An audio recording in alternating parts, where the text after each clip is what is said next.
Hello বন্ধুরা, কেমন আছো তোমরা সবাই? আশা করি ভালো আছো। এটা হচ্ছে গেল বুধবার দুপুরবেলাকার ভিডিও। তো দুপুর থেকেই ভিডিওটা স্টার্ট করেছিলাম, কারণ সকাল থেকে ভাবছিলাম যে ভিডিও আজকে করবই না। তো এই যে দুপুর থেকে আবার ভিডিওটা স্টার্ট করলাম, মনে হলো কি না করলে ভালো লাগছিল না, তার জন্য করেছিলাম। তো ভেন্ডি ভাজা করেছিল আর মাছের ডিম রান্না করেছিল আলু দিয়ে। আর ভেন্ডি ভাজাও কিন্তু করেছিল মাছের ডিম দিয়ে। মাছের ডিম দিয়ে কিন্তু ভেন্ডি ভাজা, মিষ্টি কুমড়ো ঘন্ট, চাল কুমড়ো ঘন্ট, তো এগুলো রান্না করলে কিন্তু দারুণ লাগে খেতে। আমাদের সাথে সাথে অরিত্রীও খেতে বসে পড়েছে। আর হচ্ছে অরিত্রী কিন্তু ক্যামেরা অন করা দেখে লুকিয়ে পড়েছে। কেন লুকিয়ে পড়েছে জানো? কারণ ও যেই ফোনটাতে কার্টুন দেখছিল সেই ফোনটা নিয়েই আমি ভিডিও শ্যুট করছিলাম, ভিডিও করতে দিয়েছিলাম আর কি আমার কাকি শাশুড়ি মাকে। তার জন্য ওর রাগ হয়ে গেছে যে ভাত খেতে খেতে ভাত খাওয়ার সময় কার্টুন দেখছিলাম, ফোনটা কেন নিয়ে নিল। তো তার জন্য রাগ হয়ে গেছে, ও চলে গেছে। তো আমাদের খাওয়া দাওয়া কমপ্লিট। এই দেখো এখন থালা বাসন দুটো ধুয়ে নিচ্ছি। আর এখন ইদানিং কিন্তু আমরা খোল দিয়েই থালা বাসন মাজি, দারুণ পরিষ্কার হয়।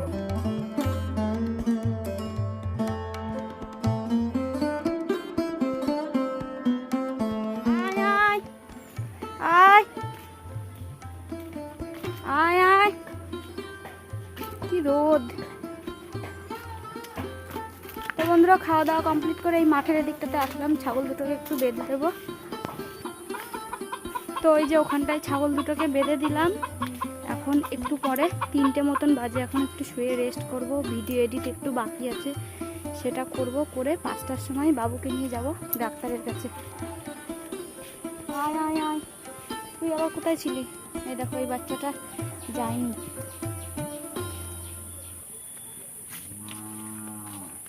কি রোদের তাপ।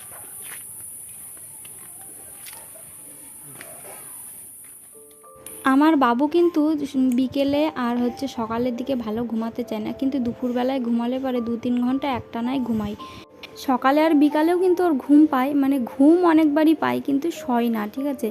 যতবার শোয়াতে যাব ততবারই উঠে পড়বে, ঠিক 5 মিনিট বা 10 মিনিট, এর বেশি হবেই না। 10 মিনিট হয়ও না, 5 মিনিট, 2-3 মিনিট শুয়ে উঠে আমি যে একটা কাজ করব বা একটা কাজে হাত দেব, কিছুতেই দিতে পারি না। শুয়ে দিয়ে 2 মিনিটও হয় না উঠে পড়ে। আমার না এত রাগ হয়ে যায়, কি বলবো। তো এই দেখো দুপুরবেলা স্নান করার সময় এই যে অনেকগুলো ন্যাকড়া ট্যাকড়া কেচে দিয়েছিলাম, অরিত্রির জামা টামা কেচে দিয়েছিলাম। তো সেইগুলো এই যে তুলে নিয়ে এখন চলো ঘরে যাই। আর অরিত্রি তো পড়তে যাওয়ার জন্য এই যে বসে আছে, জেদ ধরে বসে আছে, মা তুমি আমাকে পড়তে দিয়ে আসবে, তুমি আমাকে পড়তে দিয়ে আসবে। তো বাবুর কাছে ছিলাম জন্য অরিত্রিকে রেডি করাতে পারিনি। তো অরিত্রি একা একাই জামা টামা পরে বইয়ের ব্যাগ নিয়ে রেডি হয়েছে, মাথা কিন্তু আশ্রায়নি। তো চলে এসছে এদিকে, তাই আর আমি হাত দিয়ে চুলটা একটু ঠিক করে দিলাম। তো চলো ওকে একটু আমি এগিয়ে দিয়ে আসি, কারণ এখন তো বাবু একা আছে, বাড়িতে কেউ নেই। তো বাবুকে রেখে আমি তো ওকে পড়তে দিতে যেতে পারবো না। আর ও দেখছো কেমন করছে, ও একা একা যেতেই চাইছে না। এত অল্প বয়সে বিয়ে হয়ে তারপরে 2টো বাচ্চার মা হয়ে গেছি, জীবনটা না কেমন যেন ছন্ন ছাড়া হয়ে গেল আমার। নিজের শখ আহ্লাদ তো কোনো দিনই পূরণ করতে পারবো না, ইচ্ছা থাকলেও উপায় নেই। এখন নিজের শখ আহ্লাদ পূরণ করব কি? এখন বাচ্চাদের শখ আহ্লাদ পূরণ করতেই আমার দিন শেষ হয়ে যাবে। এখন শুধু বাচ্চাদের কথাই ভাবতে হবে, বাচ্চাদের কিভাবে মানুষ করব, কিভাবে বড় করব, তো সেগুলোই ভাবতে হবে। নিজে যেটা করতে পারিনি চেষ্টা করব বাচ্চাদের সেটা করানোর। আমি কিন্তু বলবো না যে বাবা মা আমার জোর করে বিয়ে দিয়ে দিয়েছে, কি ভালো কি মন্দ, জোর করে বিয়ে একদমই দেয়নি। নিজে পছন্দ করেই বিয়ে করেছি, নিজে পছন্দ করেছিলাম। তারপরে সবাই যখন জানাজানি হয়ে গেল, তো সবাই গ্রামে থাকি বুঝতেই পারছো, জানাজানি হয়ে গেলে তার বিয়ে দিয়ে দিতে হবে তাড়াতাড়ি। এদিক থেকে এক কথা বলতো, ওদিক থেকে এক কথা বলতো, বুঝতেই পারো গ্রামে বাড়ি। তো তারপরে সবাই মিলে দেখে শুনে বিয়ে দিয়ে দিল। তো সেই অল্প বয়সে সেই যে আসলাম, সংসারের হালটা ধরলাম, এর যে কবে শেষ হবে, শেষ কোথায় তা নিজেও জানি না, সত্যি বলছি। তো এইদিকে দেখো স্নান করার পরে এখন হচ্ছে বিকেলবেলা, ছাগলগুলোকে এই মাঠের ওদিকটাই দিয়ে এসেছি। দিয়ে এসে এই যে ছাগলের এদিকটাতে এখন ঝাড়ঝুড় দিয়ে পরিষ্কার করে নিচ্ছি। দেখতে পাচ্ছ কত নোংরা জমে আছে। এক কথায় বলতে পারো নিজের হাতে জীবনটা পুরো শেষ করে ফেলেছি। কারণ আমার মতন আমার বয়সী মেয়েদের, জানো তো, আমার বান্ধবীদের এখনও বিয়েই হয়নি। শুধু সেই কথা ভাবি যে তারা এখন ভালো আছে, তারা অনেক ভালো আছে, শুধু সেই কথাটাই ভাবি যে এখনকার মতন যদি বুদ্ধি থাকতো তাহলে কখনো বিয়ে করতাম না, এরকমটা মনে হয়।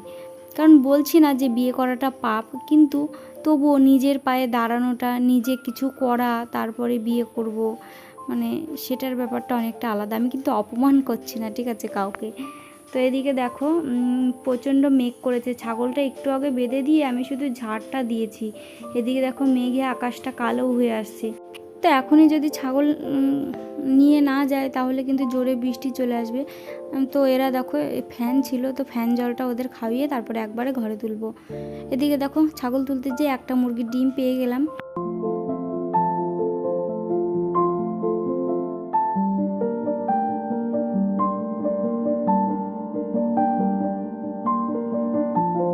এদিকে বাবুকে সেই মানে আমাদের বাড়িতে থাকতে একবার ডাক্তার দেখানো হয়েছিল, তারপরে ডাক্তার দেখানো হয়নি। তাই আজকে ভাবছিলাম যে শিশু ডাক্তারের কাছে নিয়ে যাব। তো দেখো এমনই কপাল, আর আজকেই নামলো বৃষ্টি। আমি না সারা দিন বাবুকে একা একা নিয়ে রাখতে রাখতে পুরো হাঁপিয়ে উঠি, কারণ আমিও তো একটা মানুষ, তাই না বলো? আমারও তো একটা বিরক্ত বলে একটা জিনিস আছে। তো আমারও একদম মানে শরীরটা পুরো আর চলে না, জানো তো। তার জন্য অরিত্রীর পাপা এই যে স্নান করে খাওয়া দাওয়া করলো। ও কাজের থেকে আসে সারাদিন, ব্যাটা ছেলে মানুষ, তো ও একটুখানি এই যে নিয়ে নাচাচ্ছে আমার কষ্ট দেখে।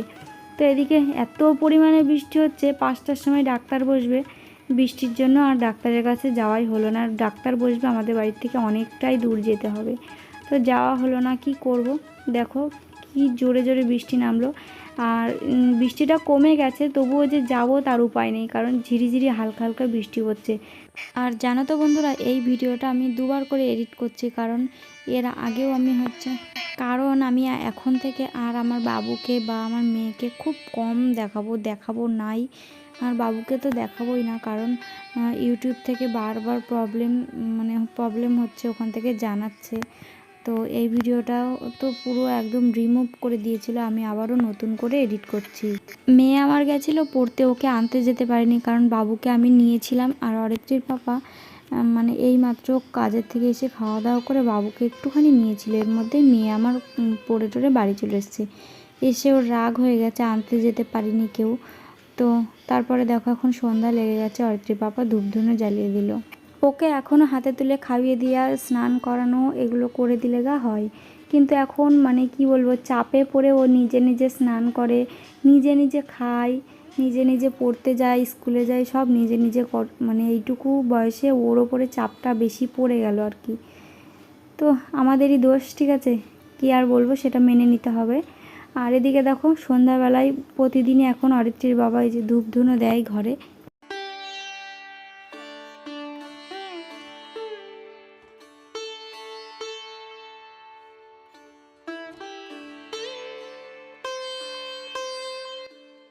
এটা হচ্ছে পরের দিন সকালবেলা, তোমাদের সবাইকে আবারও গুড মর্নিং। তো এদিকে অরিত্রীর পাপা নিচে শুয়ে আছে, কেন বলো তো? অরিত্রীর গরম ধরছিল, অরিত্রী পরে এসে ওর বাবার কাছে নিচে শুয়েছে। এত বৃষ্টি, তাও আমার মেয়ের গরমই কাটে না। তো এদিকে শাশুড়ি মা উঠোন ঝাড় দিচ্ছে, এদিকে দেখো কাকা শ্বশুর, আজকে বৃহস্পতিবার, তো এই দেখো কত সুন্দর ফুল, পান, দুবলো, এগুলো সব তুলে রেখেছে। আর আমি আর আমার বাবু এই যে উঠে এসে এই যে এখানটায় সিঁড়ির এখানটায় বসে আছি। সকালবেলায় ঘুম থেকে উঠে কিচ্ছু করতে ইচ্ছাই করে না, মনে হয় কি ঠাই ধরে বসে থাকি, তারপরে দেখা যাবে কি করব না করব।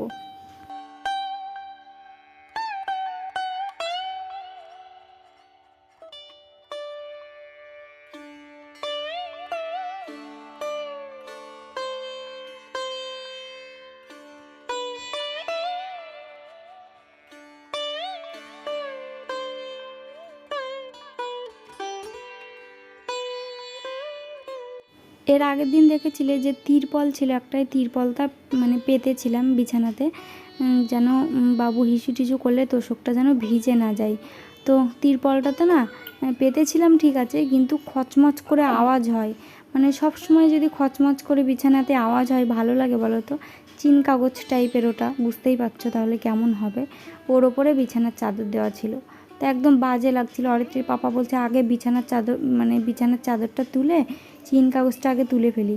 তারপর আমাদের বাইরে গ্রিলের সাথে একটা ব্যানার ছিল, তোমরা দেখেছো হয়তো।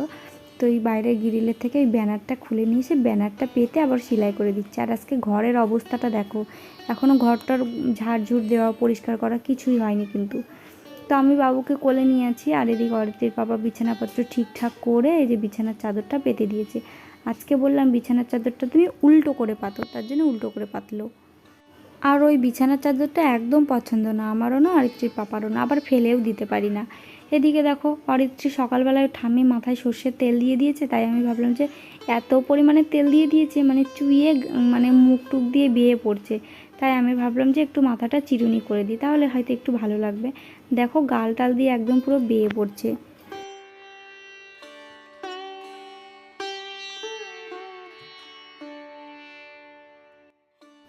সকাল সকাল চলে গেলাম রান্নাঘরে, তো ভাবলাম কি যে আজকে আমি ডিম সেদ্ধ দেবো, ঠিক আছে, ডিম সেদ্ধ খাবো আর কি, তার জন্য ডিম সেদ্ধ দিতে এসেছিলাম।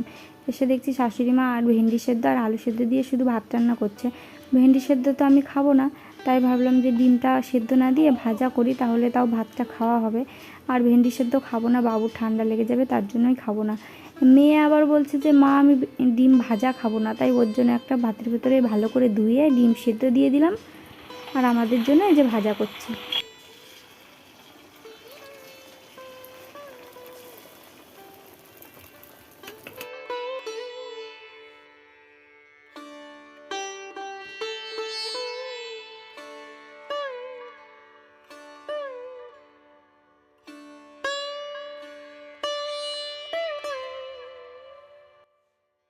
শুনছি নাকি নিম্নচাপ হবে, তার জন্য এই যে কালকে থেকে বৃষ্টিটা আরম্ভ হয়েছে, তো এখনও কদিন হবে বৃষ্টি তার কোনো ঠিকানা নেই। সকালবেলাতেও বৃষ্টি হলো, আবার এখনও ঝিরিঝিরি করে বৃষ্টি পড়েই যাচ্ছে। শাশুড়ি মা ওদিকে গেছে গা ধুতে মানে বাথরুমে, আর আমি এদিকে ভাতের ফ্যানটা ঝরিয়ে নিলাম।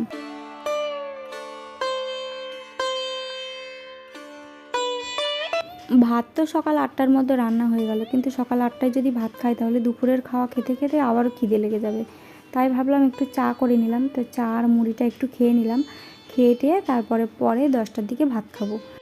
তো বাবুর ন্যাকড়া ট্যাকড়াগুলো এই যে আবারও কেচে দিয়েছিলাম, এটা তো পরের দিন সকালবেলাকার ভিডিও, তোমাদের তো বললাম এটা বৃহস্পতিবার দিনকার ভিডিও। তো এই যে ন্যাকড়া ট্যাকড়াগুলো এখন আমি মেলে দিচ্ছি।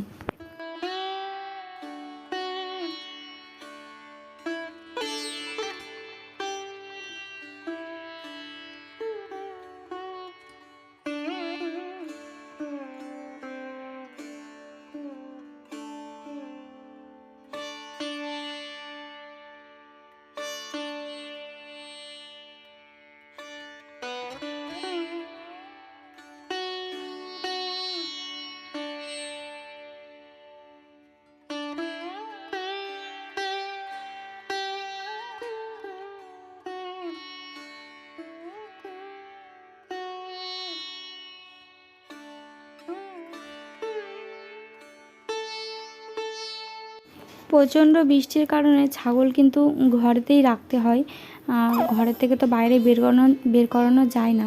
তো অরিত্রীর পাপা ভাবলো যে সারাদিন যদি ছাগল যদি ঘরের ভেতরে থাকে তাহলে ঘরটা পুরো নষ্ট হয়ে যাবে, ওরা রাত্রে আর শুতে পারবে না। তাই অরিত্রীর পাপা ওখানে একটা ছোট্ট মতন চালা করলো আমার রান্নাঘরের পেছনে, ওই চালাটাতে ছাগল দিনের বেলায় রাখার জন্য। আর এদিকে দেখো ভাত টাত খাওয়া দাওয়া করে নিয়েছি দুজনে। অরিত্রীর পাপা এখন যাচ্ছে, রেনকোটটা কিনে আমাদের কিন্তু খুব ভালোই হয়েছে। অরিত্রীর পাপা যাচ্ছে এখন বিচুলি আনতে, ছাগলের বিচুলিটা শেষ হয়ে গেছে, তো একবারে 100 টাকার করে বিচুলি নিয়ে এসে রাখি, তো যতদিন যাই তারপরে শেষ হয়ে যায় তারপরে আবার আনি। তো এদিকে অরিত্রীর পাপা কিছু হয়তো নিতে ভুলে গেছে, তার জন্য এই যে আবার এসছে। তো এই দেখো দড়ি নিতে ভুলে গেছিলো, এটা হচ্ছে বস্তা বাঁধা দড়ি, বিচুলি যে আনবে বস্তাতে করে ওই বাঁধা দড়ি। তো দেখো কী হারে বৃষ্টি হচ্ছে, কী যে হবে ভগবান জানে।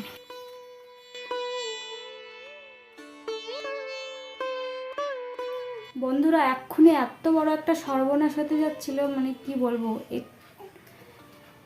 মানে আমি স্নান করব, বাবুকে একটু গাটা মুছিয়ে দেবো, বৃষ্টি হচ্ছে তো ভাবলাম কি একটু ভেতরে ভেতরে হয়তো ঠান্ডা ঠান্ডা লেগেছে, কালকে ডাক্তারের কাছে যেতে পারিনি, তো ভাবলাম কি স্নান করাবো না, এমনি হচ্ছে গাটা একটু মুছিয়ে দেবো, তাই একটু শাশুড়ি মার কাছে দেবো, দিয়ে একটু গরম জল করবো আর কি। তো আমার শাশুড়ি মার কাছে যেতে লেগেছি বাবুকে নিয়ে দিতে, আর এত পিছল হয়েছে উঠোনে, বাবুকে নিয়ে ধপ করে একদম উঠোনে পড়ে গেছি আমি, গা হাত পা এত কাঁপছিল পড়ে যাওয়ার পর। এখনও মুখ দিয়ে আমার কথা বেরোচ্ছে না, হয়তো এখন ব্যথা করছে না, সেলাইয়ের কাজটা না জ্বলে যাচ্ছে কেমন যেন, আর এখন হয়তো ব্যথা করছে না, কিন্তু রাত হলে ব্যথা করবে আমার, যা ভাব বুঝতে পারছি, সেলাইয়ের কাজটা তো একদম পুরো জ্বলে যাচ্ছে। তো তাও যে ভাগ্যিস বাবু আমার কোলে ছিল, ওর যে কিছু হয়নি। ও যদি আমার গায়ের তলায় টলায় পড়তো তাহলে কি একটা সর্বনাশ হতো বলো তো। ওহ, মানে একটার পর একটা খালি বিপদ আসতেই আছে। তো এই যে বাবুকে গা হাত পা মুছিয়ে তেল একটু হালকা করে মাখিয়ে দিয়েছি। এখন বাবু এই যে খাইয়ে দিয়েছি, এই যে শুয়ে এখন খেলা করছে। কি হয়েছে? অনেকক্ষণ ধরে শুয়ে আছে, এখন হচ্ছে হয়তো কান্নাকাটি করবে। এখন তুলবো ওকে, তুলে ঘুম পাড়াবো আবার। তোমার কটা বাজে এখন? 12:30 বাজে। তো আবার এই ঘুম পাড়ানোর চেষ্টা করবো, একটু নিজে একটু শোবো। গা হাত পা পুরো কাঁপছিল। আর সারাদিন তো উঠোনে তো নামতেই হবে। উঠোনে নামতে হলে এই যে তোমার বাথরুমে জামা কাপড় চোপড় কাচা, স্নান করা, তারপরে অরিত্রীর বাবা বাড়ি থাকে না, ছাগলকে খেতে টেতে দিতে হয়, তার জন্য উঠোনে নামতে হয়। ভিডিও করার জন্য উঠোনে নামতে হয়। এই পড়াটা যদি আমি ভিডিও করতে করতে পড়তাম বা স্ট্যান্ড নিয়ে যেতে যেতে পড়তাম, আমাকে সবাই কত কিছু বলতো জানো। আমাকে একদম পুরো জানা তাই বলে উদ্ধার করে দিত, যদি এই ভিডিও ওর স্ট্যান্ড নিয়ে যেতে লেগে বা ভিডিও করতে লেগে যদি পড়ে যেতাম। এমনি পড়েছি তাই কেউ কিছু বললো না। যদি এই ভিডিও করা নিয়ে বা ভিডিও স্ট্যান্ড বা মোবাইল নিয়ে ভিডিও করার জন্য যদি পড়ে যেতাম, তাহলে আমাকে কেউ ছাড়তো না। তো চলো আবার পরে দেখা হবে। একটু ঘুমিয়ে নিই, বাবুকে ঘুম পাড়িয়ে নিই। এত জোরে বাবুকে কোলে নিয়ে পিছলিয়ে পড়ে গেছি, উঠোনটা এত পিছল হয়ে গেছে কি বলবো। তারপরে আমার শাশুড়ি মা যে চট পেতে দিল, বললাম যে বস্তাগুলো পেতে দিতে, এরকমভাবে উঠোন দিয়ে হাঁটাচলা করার জন্য। তারপরে এই যে চটগুলো পেতে দিল। তো তাও একটু বাচ্চার উঠোন দিয়ে হাঁটারই জন্যই জানো না, বাথরুমেও তো যেতে হয় উঠোন দিয়ে হেঁটে। তো এত পরিমাণে পিছল হয়েছে, তো আমি এত জোরে পড়ে গেছি, মনে হচ্ছে সেলাইয়ের ওখানটা কেমন যেন লাগছে। এখন হয়তো কিছু বুঝতে পারছি না, রাত্রিবেলায় হয়তো প্রচণ্ড ব্যথা হবে। আর এই দেখো আমার শাশুড়ি মা রান্না করেছে দুপুরবেলায় মাংস, আর এখানে হচ্ছে চিংড়ি মাছ দিয়ে পটল দিয়ে একটা শুকনো করে তরকারি করেছে। বৃষ্টির দিনে ছাগল পাগল পোষা যে কতটা কষ্টের, সেটা হচ্ছে যাদের আছে, যারা পোষে তারাই জানে। তো এদিকে অরিত্রীর পাপা তো বাড়ি চলে এসছে, বাড়ি এসে আবারও কাজে চলে গেছে। এই যে বিচুলি এনে দিয়ে গেল। আমি ছাগলকে, এই যে বৃষ্টিটা হালকা হালকা পড়ছে তবুও, তো এর ভেতরেই ছাগল তো ঘরে আছে, তো ঘরের মধ্যে নিয়ে গিয়ে এই যে ছাগলকে বিচুলি কটা মাখিয়ে দিয়ে আসি। না হলে ওদেরও তো খিদে পায়, ওরাও ডাকাডাকি করে। আর এদিকে বৃষ্টির জল দিয়েই ছাগলের বিচুলি মাখানো হয়ে যাচ্ছে। এটা কিন্তু বেশ ভালোই সুবিধা হলো আমার। আর মানে ওদিকে কলে যেতে হলো না। তো এদিকে চলো ভালো করে আটা দিয়ে মাখিয়ে দিই। আর প্রতিদিন 1 প্যাকেট করে কিন্তু আমাদের আটা লাগে ছাগলের পেছনে। বৃষ্টির দিনে এই কষ্টকর জীবন, মানে 2-3 দিন যদি টানা বৃষ্টি হয়, প্রত্যেকটা মানুষেরই কিন্তু কষ্ট হবে। আর আমাদের তো মাঠে ধান রয়েছে, আমার শ্বশুরমশাই যে ভেন্ডি লাগিয়েছে, তো সেগুলো হয়তো সব ডুবে যাবে যদি নিম্নচাপ হয়। কারণ ভেন্ডি গাছ একদম ছোট ছোট, ধানও সবে লাগানো হয়েছে।